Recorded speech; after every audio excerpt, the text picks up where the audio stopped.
Good afternoon. It's Friday, the 5th of July 2019, just after 1 o'clock. Welcome to UK Column News. Your host today, Mike Robinson, myself, Brian Gerrish, and we're delighted to be joined by David Scott. David, of course, giving us northern exposure from north of the border, where I understand it's a little bit cloudy today, unlike Plymouth. No, it's actually blue sky, bluish skies, it seems. Blue skies, sunshine. Well, we're going to get started off with this. On Wednesday afternoon, the Labour Party tabled a motion in the House of Lords asking for a joint committee of Lords and Commons to be appointed to consider the costs and implications of the UK exiting the European Union without a withdrawal agreement, in other words, no deal. And the focus was absolutely on no deal. The committee, whatever committee is getting formed, is supposed to report by the 30th of September this year, in time for leaving on Halloween. Lord Howell stood up. Now, this is, of course, Lord Howell of "we should frack the desolate north" fame, but nonetheless, he made a very good point about what happens when, from a trade standpoint, should Britain leave the EU at Halloween. Well, in fact, it was absolutely nothing. So absolutely nothing will happen should we leave with a no deal on the 31st of October. And so his point was that all this focus on no deal is effectively a waste of time. It's a bit, and we're saying, the UK column saying, that it's therefore fraudulent in that sense. So, but he was restating a point which originated with the Bruges Group, as was highlighted by David Owen, Lord Owen, in this. It was a Sunday Times article from the end of June this year. The point that Hall and Owen are making is that while Britain has notified the EU of its intention to leave under Article 50 of the Lisbon Treaty, it has not notified anyone of any intention to leave the European Economic Area. And this is a very key point. So this is the Times article, the Sunday Times article that Lord Owen wrote. Our EU escape route exists already. Europe set it up. He said, yet the European single market is designed to include countries inside and outside the EU that are signatories in their own right to the European Economic Area. The Bruges Group has recently advocated a mechanism whereby the UK leaves the EU but remains a member of the EEA, participating provisionally in the European single market. So the point he's making here is that Croatia has been a provisional member of the EEA, i.e. that all the other member states of the EEA have not ratified Croatia's membership. So Croatia has been a provisional member since May 2014. The UK leaving under Article 50 of the Lisbon Treaty does not remove us from the EEA. There's a separate notification process to leave that, and it takes 12 months. So there's no reason why, on a provisional basis, similar to Croatia, Britain could not remain part of the EEA and therefore part of the single market, and therefore very little from a trade perspective would have to change. And he goes on to say that the UK would remain provisional until a trade deal with the EU, a formal trade deal, is done with the EU, and then the UK would leave the EEA, having given the necessary 12 months notice. Now, there are a couple of points here. I think, first of all, the right of free movement of people between EEA member states and the relevant provisions on that are the same as those that apply to members of the European Union. So nothing changes should we leave. And the other thing that I think is of particular interest, Brian, is that people that are the EEA does not include the single market aspect of that, does not include the common agricultural policy and the common fisheries policy. And I find it very coincidental that the only two EU institutions that the UK has said at this point that it is definitely leaving is the common agricultural policy and the common fisheries policy. Yeah. And to me, this seems to imply that, in fact, from the government point of view, there's already been some thought given to this and some recognition that we would still be members of the EEA. The fact, therefore, that the civil servants in the Cabinet Office who've been organising this whole Brexit shenanigans, and also the government and also all the opposition parties have up till now said nothing about this, implies, I think, that they, for some reason, they don't want this part of the discussion, similar to Defence Union, because this gives us the option, the UK, the option to leave on a no-deal basis without a massive impact. Yeah, so this is an important little speech in the Lords there, because this has really taken the lid off it. And if the thing is simple, and this is where this is heading, isn't it? We don't need the big furore about no deal. This takes us one big step out of the European Union, and then everything is there for the next step, which is the complete breakaway. So we're not being told the truth by the civil service at the moment, and Mr. Sedwell and his team. Absolutely, by no one. In fact, it wasn't the Bruges Group that was the originator of this idea. This is August last year, and Briefings for Brexit said, we reproduce Robert Darwell's article from the Reaction website. Rupert was the first, one of the first to argue that a time-limited continuation of UK's membership of the European Economic Area would be preferable to the government's proposed 2-year transition period. And what he says in this article is defaulting to the EEA is the no-deal backstop. As the no-deal backstop has two big benefits. First, it hits the red button on Article 50. There's no need for a bespoke transition period. And it also gets rid of the backstop issue. That's the key point. So the backstop, of course, this issue of the Northern Irish border has been the real reason why Parliament doesn't want to leave the EU with a no deal, they say. Perhaps the real reason is because they don't want to leave at all, but that's another issue. The second advantage, he says, is it gives the UK unlimited breathing space to get its act together. It's just a few weeks since Brexit Secretary's resignation. Remember, this is back in August or so. But it's abundantly clear that this Prime Minister, this Cabinet and this House of Commons are incapable of getting anything resembling an acceptable permanent arrangement with the EU. Better to be sure to be out of the EU and then let Brexit paralysis take hold and conceivably see an indefinite extension to Article 50. So, what does this all boil down to? Parliamentary participants wholly focused on the backstop and on no deal and preventing a no deal and ignoring what seems to be a pretty simple way to deal with the problem. David, welcome to the programme. Have you any thoughts on that? I see the EFTA, European Free Trade Association website talks about this. This is the free movement of persons is one of the core rights guaranteed by the European Economic Area, which includes all the EU countries plus the Liechtenstein, Iceland, and Norway. So there's countries outside the EU who have been in this arrangement for a prolonged period, and it goes on to say to complement and support this principle of free movement of persons. The EEA agreement also specifies rules applicable to fields of recognition and professional qualifications and social security coordination. So it's actually quite fundamental, and as long as we're in that, a lot of the social aspects of being in the EU won't change.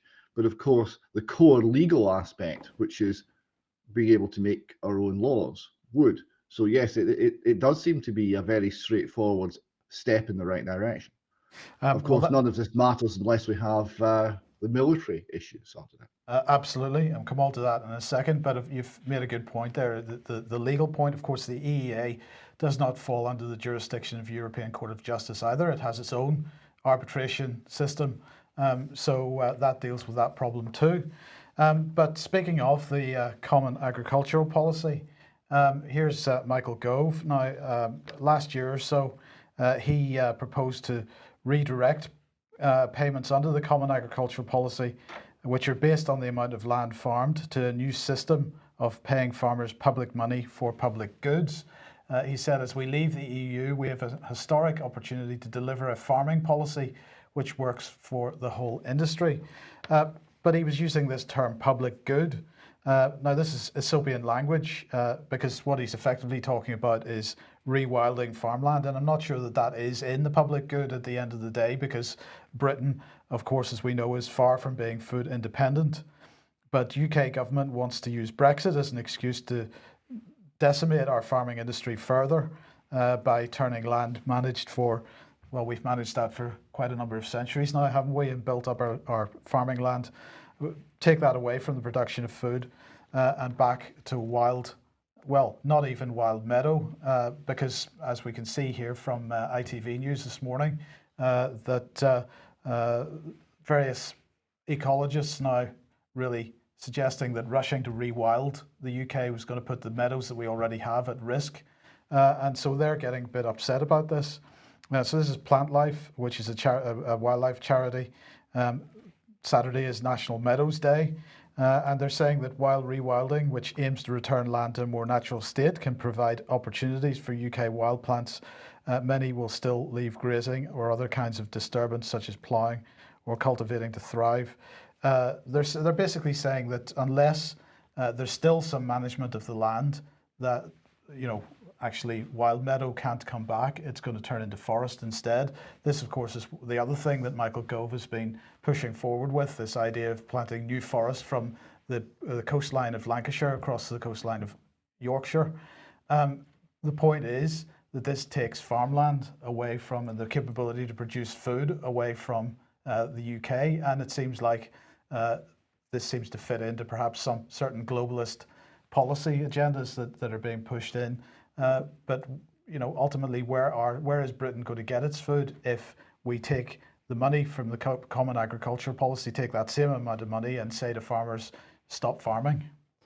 The answer is they don't want the people, Mike. We'll come on to that maybe possibly we'll have time for a brief comment on what's happening in the care system, but ultimately they don't want the people. So I think we're going to be looking at a reduction in population, and that'll come in under Agenda 2030 as well. But if Brexit is being used to push forward with this, of course, climate change is the other thing which is being used to push forward the same basic agenda. And this article from Newsweek, cows genetically modified to burp and fart less could cut methane emissions by half. And they say... Is this adult reading material, Mike? Well, I don't know. I don't know. It's a bit comic book, as you say. Methane is a greenhouse gas that is far more potent than carbon dioxide. It is released when biological material breaks down, such as during a cow's digestive process. While the burning of fossil fuels is by far the biggest contributor to anthropogenic climate change, methane from the agriculture industry also has a role to play, and this mostly comes from cattle releasing the gas. So I don't really know what to say at this point, but it's just becoming more nuts by the day. Well, I think what we got is a contest between the globalist policy, that's Agenda 2030, with what would be practical policies for farming. And of course, the two, you can't work them together. You can't be practical and apply common sense and bring in this huge globalist Agenda 2030 policy. So you've got conflict between the two. I find it interesting that they're looking at genetic modification. I mean, the idea of not eating meat has been being pushed for quite a number of years now. We're encouraged to consider eating insects, certainly eating lots more vegetable matter, but apparently they've noticed, or somebody has noticed, that the term genetic modification is one that people don't like. And so we're now going to push forward with the idea of genetically modifying cattle in order to put people off food. Eating meat. Yes, off eating meat, sorry, yes. David, I don't know what to ask, actually, because it's just increasingly nuts. Yes, it's crackpot. It's completely insane. And it's not working. Like the desperation with which the BBC and the Guardian and all the usual suspects have been pushing this global warming alarmism. The more the planet doesn't warm up, the more desperate that they are to show it's real. You've got to believe. You have to believe, Mike. And now we're reduced to, well, farting. Farting's a problem. We have to do something about the farting. Okay. Yes. Yeah. That's the last argument they use before it becomes a stand-up routine. Well, it may well already have become that. But okay, back on the 10th of last month, we highlighted this story from the Express. Italy reacts, Rome to activate alternative currency and move to spark Eurozone divorce. And this was basically coming about because the European Commission was threatening to all kinds of sanctions against the Italian government over the levels of debt that they were carrying, and the refusal to the Italians' refusal to put the austerity measures in that the European Union was requiring of them. And so they were talking about creating mini bot treasury notes, and the point that we made at the time that this was pretty similar idea to the Bradbury pound. But nonetheless, at the time we mentioned the fact that Mario Draghi, who was the European Central Bank head of the European Central Bank at the time, said either they, treasury bonds, are money and this is illegal, or they're debt. And of course, if they're debt, then he would argue that makes Italy's problem even worse. Well, interestingly enough, all the pressure that was being put on Italy up to this point has suddenly been dropped. The European Central Bank, the European Council has decided that Italy doesn't need to worry anymore. And the question is, why has this suddenly happened? Well, of course, Italy's vote was required in order to shoo in Ursula von der Leyen at the beginning of the week. So European Council has proposed Ursula von der Leyen as the candidate for President of the European Commission. And all of a sudden, the pressure on Italy has been dropped. So the question now for me is going to be whether they're going to drop their mini-bot treasury note idea, as whether that's part of this deal or not. But we wait to see. But it is a nice photograph. It's delightful, isn't it? Yeah, I think it's a very nice photograph. Well, let's move on. Good news, Brian, good news. Rolls-Royce has been given £85 million contract by the Ministry of Defence in order to maintain the engines of the Royal Navy's Type 23 frigate fleet. Yep, I wonder who's been maintaining them up to now. That's my question. I don't know the answer to that, but I find it fascinating that suddenly mid 2/3 of the way through their life, Rolls-Royce is now going to take this contract on. Except that it's not just for the Type 23s that belong to the Royal Navy. It's also for similar frigates that belong to Belgium, Portugal and the Netherlands. So apparently this is going to deliver £35 million savings for the Ministry of Defence over the next 8 years. And they are incentivising Rolls-Royce to improve repair schemes, minimise unnecessary work and procure spares at lower cost. And that's going to result in shorter, less expensive overhauls. And so they're going to project manage the support contract, while the main overhaul and repair work will be carried out by RWG based in Aberdeen. And that's going to support 25 UK jobs. Defence Minister Stuart Andrews said this £85 million contract demonstrates the UK's commitment to modernisation through the maintenance of our formidable Type 23s. Formidable. Well, it's all formidable. It's just fascinating to watch, Mike, how this... I think this is EU defence union. This is getting the European defence companies to work across national borders. So to me, this is EU defence union. That's exactly what it is, I believe. So here we go. If you like what we're doing, you'd like to support us, please head over to ukcolumn.org/community, and there are options for doing that there. Another quick reminder that AV10 DVDs are available on the UK Column shop still. And if you would like to head over to go to AV 10.1, that's taking place on the 27th of October, beginning at 10 a.m. in the Holiday Inn, Wrights Lane, Kensington in London, and tickets are available at alternativeview.co.uk. Now, I have to say, the pantomime of politics, absolutely spot on. Yes. David, over the last couple of weeks, we've been covering this story, the Battle of Mearns Academy. Just a brief reminder and then bring us up to date with what's been going on. What happened was this teacher you see here objected loudly in class to a website having only two options for gender, male and female, and launched into an attack on how old-fashioned and out of date this was. One boy, Murray, said, no, there are only two genders, men and women, anything else is a choice, was immediately excluded from class. And he then videotaped the exchange, which happened half an hour later. That video was extremely concerning and Orwellian and nasty.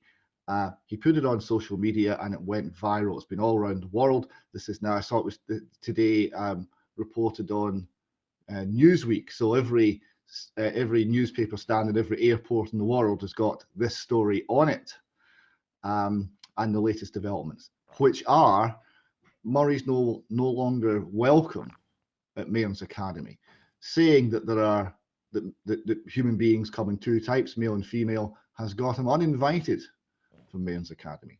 So just to clarify, David, he has not been expelled. Well, we'll come to that, yes. So there's been several comments come out from Aberdeen Council, their corporate communications team. So this was the first explanation as to what happened.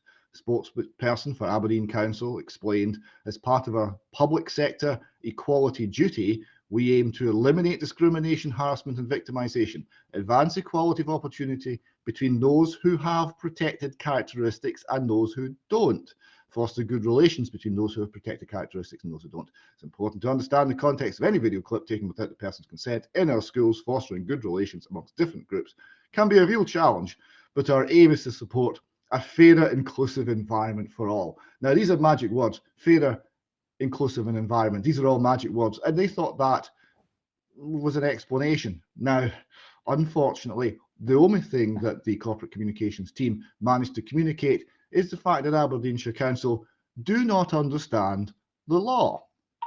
So we asked them a few questions. We said, now given the fact that the protected characteristics, which they were saying, well, we have to look after people who have these characteristics and those who don't, the protected characteristics include sex, race, and religion or belief, or absence of religion or belief. So how any human being can be not included in this was a mystery. So we asked them that question: you'll please clarify which members of the school roll do not have protected characteristics and how this is determined. This was their point. And then we asked them some questions about their duty under the Equality Act and Murray's rights under the Equality Act, particularly his right to a philosophic belief. So they came back, and what they said was all members of the school roll will have at least one of the protected characteristics. So what that says is our first statement was complete rubbish. Our first statement was contrary to the law, and our explanation for how we had acted against Murray makes no sense at all. That's what that means. Because they've turned around and said, yeah, that whole thing about harmony between those who have protected characteristics and those who don't is meaningless, because everyone has protected characteristics and they're all equal. There is no hierarchy in this. So you cannot attack someone's religious belief in order to protect someone else's sexual orientation. These things are both protected equally. Now, there was then a second explanation from Aberdeenshire Council. It gets worse. So what they said is, Aberdeenshire Council spokesperson commented, the young man in question has not been permanently excluded from Mayors Academy, but rather at the age of 17 has reached the end of his time in compulsory education. Staff from school are working hard to ensure the young man has a positive future. So he's been asked to leave. He's not been invited back, but you understand, and this is their defence against the charge that they're creepy and Orwellian. Their defence says, well, he's not been expelled, he's just not been allowed back. Right? So that was the highlight from their corporate communication team. So you'll not be surprised to find out this prompted one or two more questions. So we asked whether he'd been enrolled for the 6th year at Mayors Academy prior to these events, whether this option of conducting a 6th year at Mayors Academy is now open to him or not. And we also asked for a copy of the written rule confirming filming in the school is forbidden, and the disciplinary procedures that apply if this rule is contravened. Now, we didn't get much of a reply, but we did get a short reply, and it read as follows. A spokesperson from Aberdeenshire Council explained, a young person reaches the end of their time in compulsory education near the time of their 16th birthday. Their continuing education is based on mutual agreement between themselves and the school that this would be beneficial. In this case, every effort has been made to support the young person throughout the school career, retaining his place in school outside his local authority area until now. At this time, it is no longer believed to be mutually beneficial to the young person concerned and the wider school community for him to remain. So his invitation has been rescinded, but this is not being expelled for reasons. This is just weird and creepy and Orwellian. Do you see what they're trying to say here? We've not expelled him. Is he allowed back? No. Was he going to come back? Yes. And you've thrown him out? Yes, but it would be entirely wrong for you to characterize that as us expelling him. We're just not allowing him back on the premises.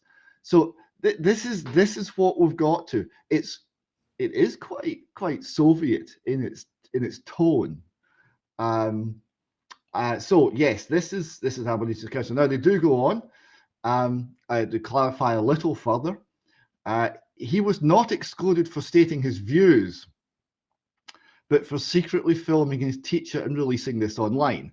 This goes completely against the school's values of honesty and respect for all. Now, this is interesting. You see what they're saying here. They have a rule which we've not yet managed to find written down anywhere, but let's give them the benefit of the doubt for the moment that they may be written it down. And the pupils certainly understood this rule to be in effect. You don't film the teachers. But you see, all these rules and laws, they're all couched in a broader framework of law, and they're not absolute.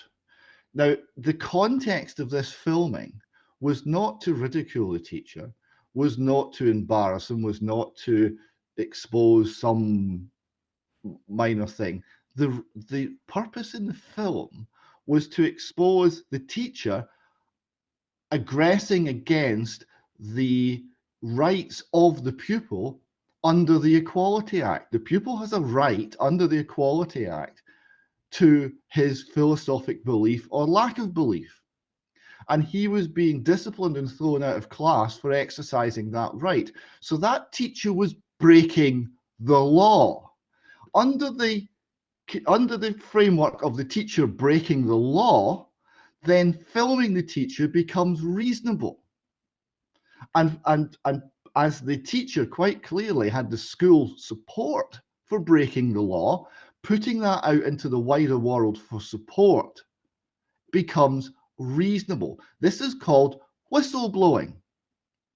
So what they're now saying is he wasn't thrown out for having a wrong opinion. He was thrown out for whistleblowing our assault on his wrong opinion. So thank you for clarifying that, Aberdeenshire Council. Staff are working to ensure this young man has a positive future placement, either in further education, which continues to be available for free to Scottish students his age in Scotland, or in an area that he chooses. So, good stuff. Anywhere but Mains Academy. Yeah, well, absolutely. Now, David, the Mains Academy logo and their motto is pretty spectacular. You could not make it up. Injustice secure. You read that how you choose to. Well, I've got to take that injustice has been secured at the school. That seems to be the case. That seems to be what they're going for now. Yes, even the graphic, there's not really much of a space between in and justice there. I think that's what we're looking at here. Now you pointed this out to me, Mike, and I want to thank you for this. There is a contrast between the way that Murray's been treated and the degree of forgiveness that this same council shows other people in other circumstances, such as Graham Cowie, a teacher formerly at Mains Academy. He had a speech to a whole lot of 17-year-old leavers, where he spent 15 minutes of this speech giving each of the 17-year-old pupils a porn name generated by an online porn name generator. These were obviously rude and lewd names given to 17-year-old boys and girls, including those with learning difficulties and special needs. And it was horrendous. All the other teachers were aghast at this. But it's okay because there was some disciplinary action, but he's not been permanently excluded. in fact, it's only been a small speed bump on his career path. This article here said he's currently working as a deputy rector at the Gordon Schools in Huntly after the council decided no further action would be taken by them. But in fact, he's moved on from there as well.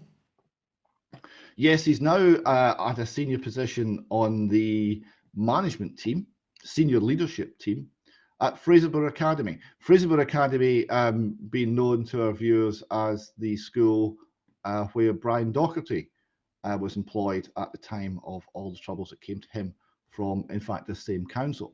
So yeah, there's a little coincidence. But yes, that's senior leadership material right there. So giving 17-year-old boys and girls porn star names, that singles you out for a senior leadership role. It would see.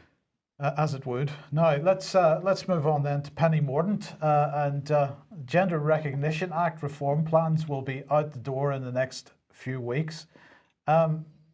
Why is the UK Defence Secretary dealing with this? I wondered that. That puzzled me because it seems to me quite a lot of things going on in the world of defence at the moment, and I'd have thought her attention would have been elsewhere. But she is also the Minister for Women and Equality, so the Minister for Women in War. That's an interesting combination. But her priorities are clear here. We're going to get this Gender Recognition Act sorted out. Now, this is one of the things that affected the Murray case, because the teacher cited the law, and when we looked at it, we found that the law was entirely on the side of Murray, and he was right in what he was saying. So there's clearly a drive to change the law. The thing I want to emphasize here is this is changing extremely rapidly.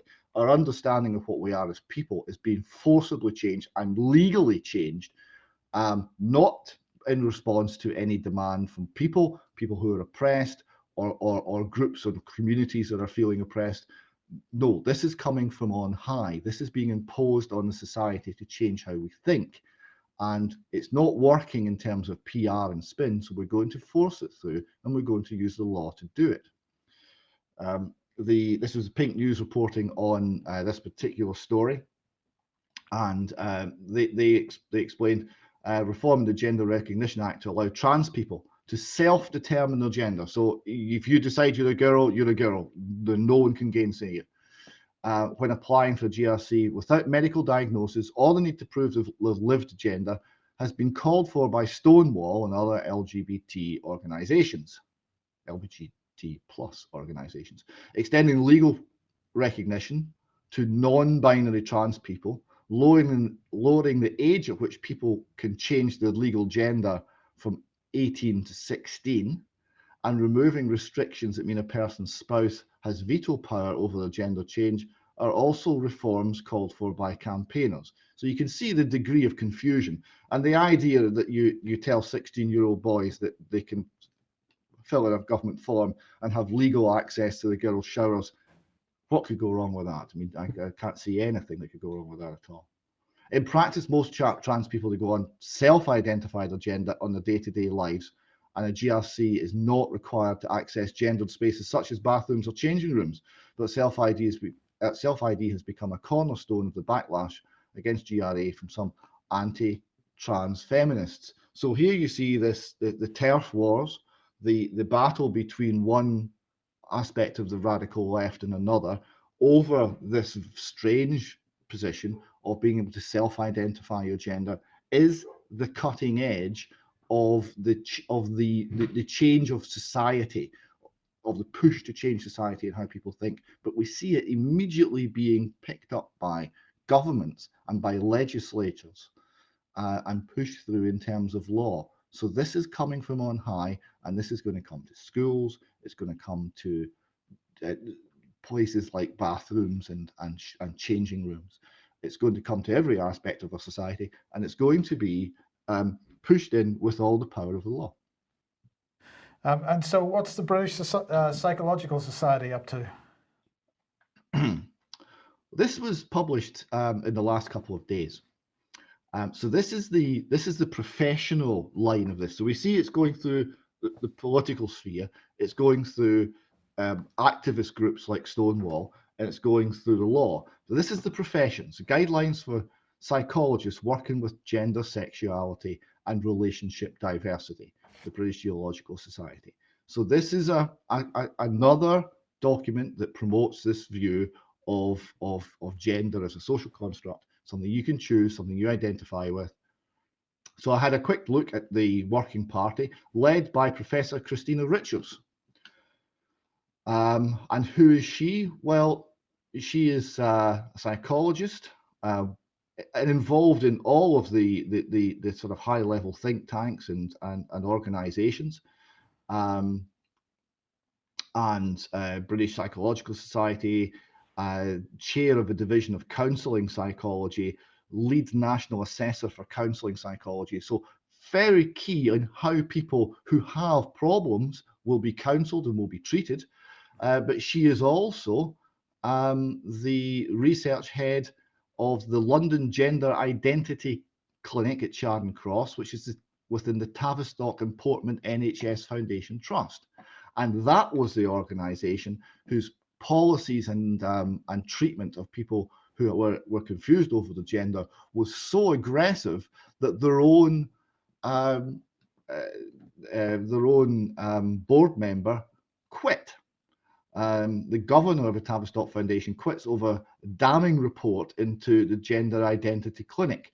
And this report in The Guardian here reads, the trust running the country's only NHS gender identity service for children is under fire for dismissing a damning internal report that branded it not fit for purpose. Marcus Evans, one of the governors of Tavistock and Portman NHS Trust, has resigned after accusing its management of having an overvalued belief in the expertise of Gender Identity Development Service, which is used to dismiss, challenge, and examination. So that's the mindset that's leading the professions and is informing the politicians and is leading the entire policy.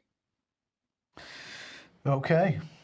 And it's all pretty serious stuff, not least because it's coming in so quickly, as you've described. But we don't spend a lot of time compiling different subjects for the news. It's done very quickly on the day. And so it's quite remarkable that this was sent in to us by several people. Let's have a look. It was a photo of President Macron holding hands with Elton John. We'll get into this a little bit deeper, but the first thing to say is, of course, this is President Macron that we and other people have pointed out has unleashed such a brutal policy against the yellow vests in France, people losing hands, people losing eyes as a result of his police policy in tackling the peaceful demonstrators on the streets. But we're to believe that Macron is the sort of man who's just happy holding hands with a friend. Well, let's have a look at a bit more. This is Sky News, and the reason that the happy couple is so happy is that Sir Elton John has received France's highest civilian award, the Legion d'Honneur, and he's got this because he managed to raise 300 million for HIV prevention, education and support. So let's have a look at his face. Obviously very pleased to receive the award, as you would be. So yeah, what can we say? And if you can't quite make out, this is the rather unique grip here, as these two men enjoy each other's company. Now, I'm not sure what Elton John's husband thought about that, but that's another question. And this is the statement by President Macron. Elton is an icon that knows how to set an example. So just very quickly, David, this is pretty amazing stuff that we've now got this simply flaunted in front of the general public. But if we focus on Macron, what an interesting man. He's just a little cuddly, give me your hand man. But of course, when it comes to dealing with the yellow vests, we see a particularly vicious side to him. This is it. I mean, I was watching bloodied elderly demonstrators being taken away for medical treatment in Portland in America, as the Antifa fascist and terrorist thugs were beating them up in the street. And I'm watching this, and then I'm watching the French state and what they're doing to the yellow vests, and it's identical. The tactics the same, the mindset's the same, even the uniforms now are virtually the same, all dressed in black with helmets.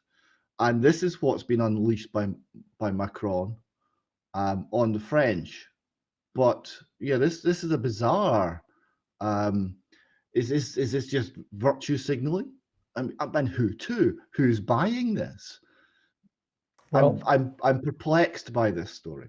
Very perplexed, but it gets deeper and darker. So let's follow on through. And I'm going to thank the people that contacted the UK column, pointing us really where to go with the research. So let's have a look at the Benalla affair.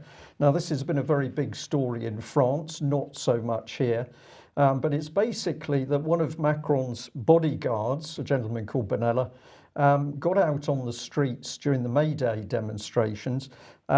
And he had an armband on saying that actually he was a police officer, which he is not. So he was impersonating the police, and that's a criminal offence. But while he was out on the streets, he assaulted the demonstrator that you can see him tackling here in the centre picture.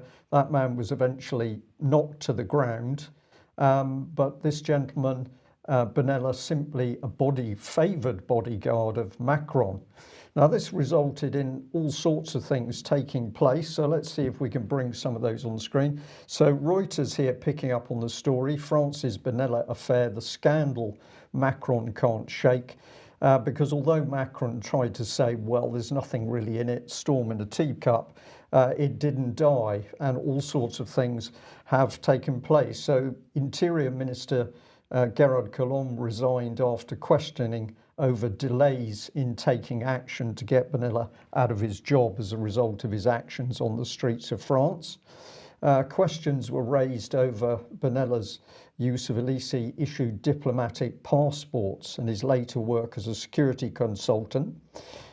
This tied in with links through to an Uzbek-born Russian mining billionaire called Iskander Makhmudov.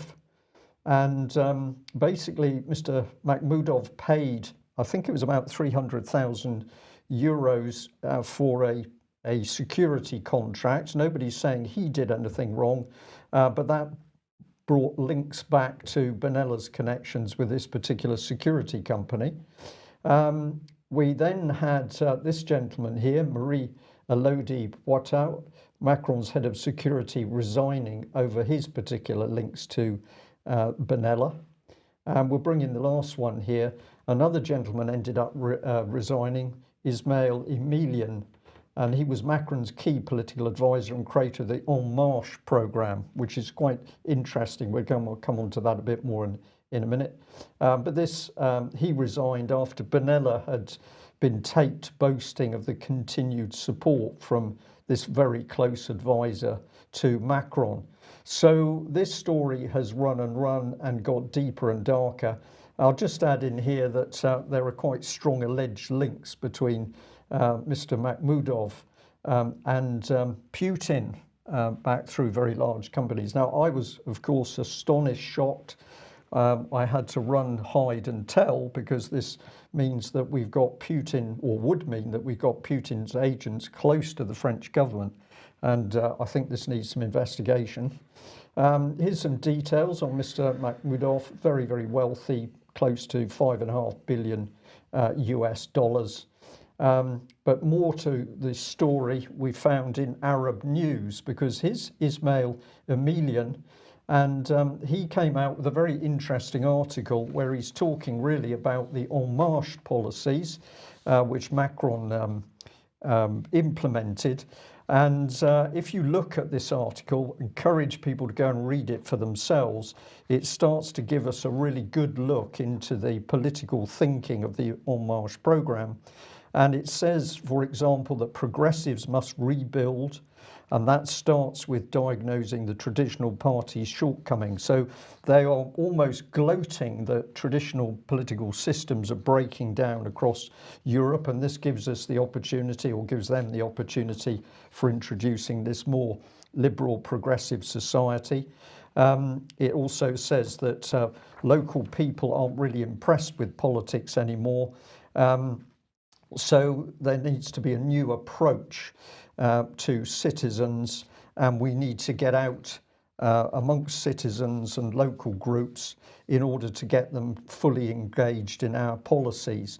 And I think this is actually immensely dangerous, because what we can see is we've got very, very narrow people with a very narrow thought on politics, very centralised politics. They are going to get out amongst children and local communities to get this policy through. But what is this, French big society sort of thing? Is that It's what we're French looking at? big society, but I think we can give it an easy identity by coming back to the video interview we did with French lady Georgia Poulican, who was speaking out about the brutality of the police against the yellow vests. And if you have a look at the interview on the UK Column website, this is one of the things she pointed out, that Macron's en marche policy is straight out of Vichy France. This is straight out of the Vichy regime, working with the Nazis, and she was horrified to see that that his policy was coming out in this en marche form. So that Arab news is giving details of what was in the mind of Macron's policy maker. And if we have a look at the Guardian here, they were picking up back in 2003 that the Russian Makhmudov was mixing with Roman Abramovich, and at meetings, I think that was in 2000, yes, in February 2000, this was a meeting between the big Russian oligarchs as to how they were going to control vast chunks of the aluminium and metals market in Europe. But despite all this going on in the background, we've got Theresa May a little while ago, last year, with Macron saying that we were going to get closer to the French government. And I just want to put a comment over the top that as the Brexit delay continues, it's clear that behind the scenes UK is being dragged further into political integration with France, and obviously with the French military via Defence Union. How can we say this? Well, if you have a look at our government's website, British Embassy Paris call for Franco-British projects. And if you go through the documentation, they are boasting that there's a summit just taken place in March between mayors in the UK and in France. And now they're talking about massive twinning between cities and city regions in order to get these relations with the French even closer and tighter. So big society, as you say, Mike. En Marche appears to be the French version, but the same political approach is being taken. And I think we've just got to say Brexit, what Brexit? Before I just give David a chance to comment on this one, bring you to this one, another shot from Georgia Poulican's interview, where she was pointing out that even the French newspaper Le Monde had put a front page showing Macron in the colour and styles of a Nazi. They subsequently had to take that down, but I think this was a pretty stark warning. David, what you're talking about in the schools in Scotland, the policy Orwellian, the breakdown of normal identity of people, coupled with this pretty vicious quasi-liberal right-wing policy in UK and France, this can't be an accident. I'm still confused about Macron, right? Because I've been looking, while you were talking there, I hadn't been following this story, so I was having a look at where it started. When he was running for president, there was rumours that he was gay, and he labelled those homophobic. Later on, his wife came out and she said, it was reported in the Times, that she was going to seek revenge on the source of the gay rumours. So if you're angry and you're wanting to squash gay rumours, do you go around holding hands with Elton? It doesn't seem the most obvious choice. No, It certainly doesn't, David, and I think there's a lot more of this story going to come to the surface because, of course, Macron is definitely damaged, and so many people now in France want to see an end to this man. So we'll see what we can report on that. But we'll leave the main news. We're up for time. I'd just like to end by giving a big thank you to Scott and Mark, who have set up an online discussion group. Now, this is a fairly serious discussion group because the subject is abuses of the elderly in care while their homes and savings are stolen. And the people who are now contacting both Scott and Mark, and to some extent the UK column, are saying that there's brutalisation of the elderly, and what comes with it is a criminal conspiracy right the way across the NHS, the care system, the courts, the coroner and the police to steal property and money. But it is extremely interesting, the number of people who are coming forward and their stories from different parts of the country over quite different time periods follow a template. We'll end there. David, thank you very much for joining us. We'll say to our audience, please check and read for yourself the news that we're reporting. And if you're thinking, but what do we do about this? It's time to get out of the armchair and start speaking to other human beings and warning them what is actually taking place. So spreading the word is a major part of stopping what's happening. We'll leave it there. If you're not a subscriber of UK Column, please consider taking out a subscription, because we can only do what we do with your financial support. Thanks for joining us. Bye-bye. Bye-bye.